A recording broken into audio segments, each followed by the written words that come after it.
Hi there. Thanks for joining CPG Bytes, a series of short video segments from Treasure Data, where we chat about the latest news and industry trends and read between the lines to provide our perspective and insights. So David, my friend, what do you have for us this week? Hey, Stephen, how you doing today? I'm doing fantastic, and you? I'm doing well as well. But I thought we'd talk today a little bit about customer service. Over the weekend, I had the pleasure, I guess you'd call it, of working with my cell phone provider, and I got to talk to them via phone and through chat and through email. And I was thinking about how complicated it's all become, right? There's multiple channels of engagement. And a couple times in that, my experience with them was I'm on actually the app on their phone or my phone, but through them.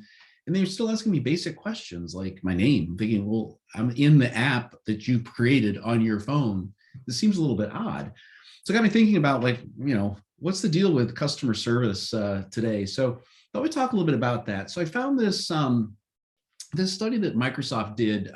They did it first in 2015, then they did it again in the 2019, 2020 timeframe. So it's a little bit old, but I think a lot of the data is still super relevant. In fact, maybe even more so given what we're seeing coming out of the pandemic. But what I wanted to call your attention to, I won't go through the whole thing. It's a 49-page document, so there's a lot of really good info in here. But I thought this was pretty interesting. And this gets back to my experience, and that is, do you as a consumer expect a representative to know your contact, product, and service information history?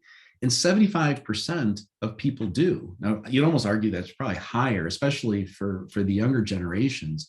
So there certainly is this expectation that the contact center representative, those folks know me, right? By know me, it's just basic things like my purchase history or my name, right? And not even things, my likes and behavioral type attributes. It just really get the basics right.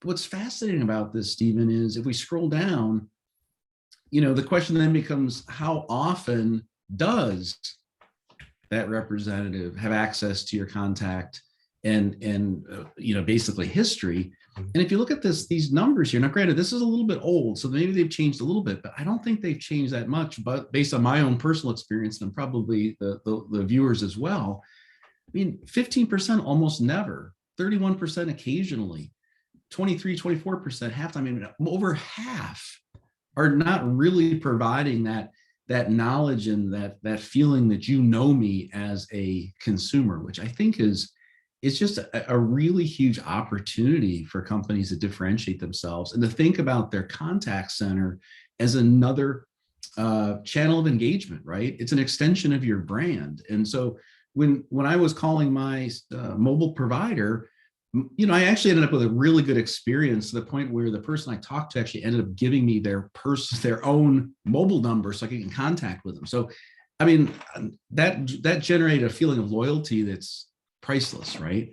In fact, I ended up switching my wife to their plan in the next couple of days just because of such a great experience. So it is really, really important to provide that.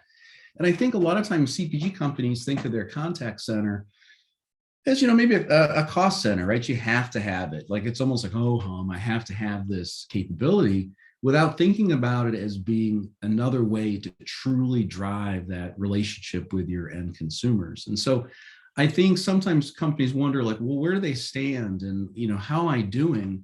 And one of the things we just recently created was this contact center transformation readiness self-assessment. So what this is, Stephen, and you'll provide links to the viewers in the there at the bottom of the page. Basically, there's some information about the trends and changes that we see in the contact center. But what's kind of cool about this is if we scroll down, there's a number of questions that you can answer. How is your contact center viewed within the organization, so on and so forth. I won't bore you with all these questions. It's short, though, about a dozen or so questions. And as you answer these, what the system's doing, it's kind of calculating a little bit of a rough score. It's not trying to judge, but it's just trying to understand where you fit kind of a maturity curve of sophistication as it relates to the contact center. And then I'll leave it as a surprise to the viewers once they download it. But once you get down to the bottom here, you'll get some recommendations and some links for more information that are tied directly to where you sit based on your answers. So even though this is a PDF file and something typically you just read, this is actually interactive. So you take the test, if you will, and see how you do. So it's kind of an exciting little assessment that's pretty easy to do, but I think has a pretty high impact. Yeah, no, David, I'm sure many of the viewers experience the same issues as I do. When I call customer service or contact center, I feel like I have to repeat my name and birthday with each different person that they transfer me to, right? I mean, hopefully they should know me by my phone number or my account number at most, like once at the beginning of the call. I give it to them once, they know who I am, great. They should be able to resolve my issues.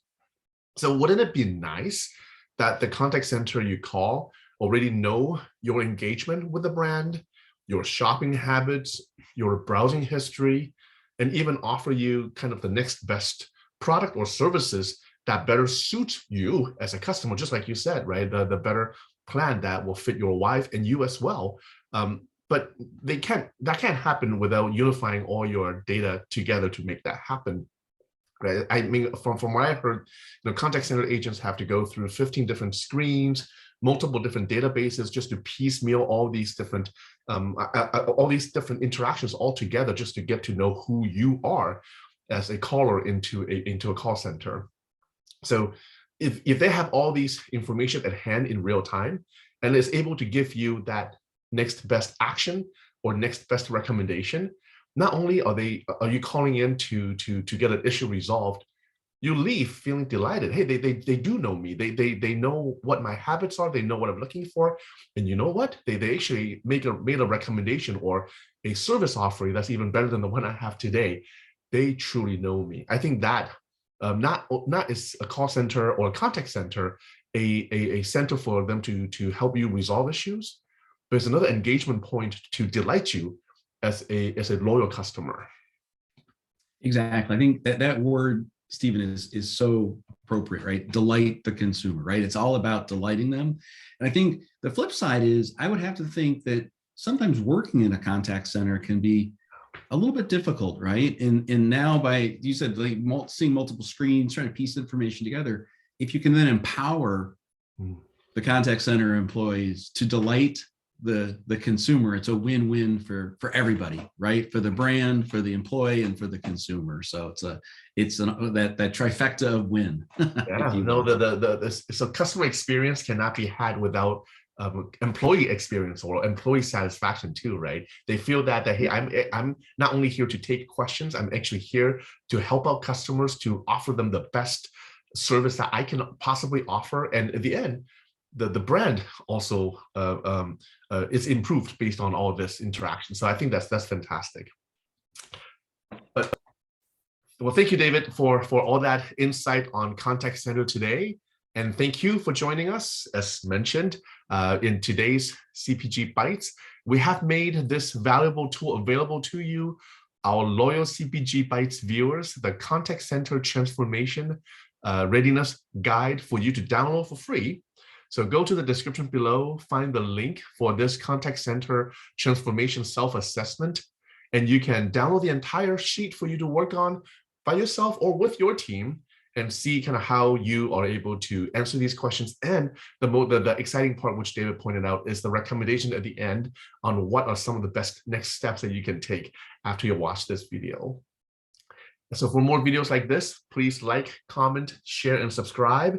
And don't forget to turn on the bell for all notifications. We will be back in 2 weeks with more topics for CPG Bytes. Talk to you soon. Thanks. Bye-bye.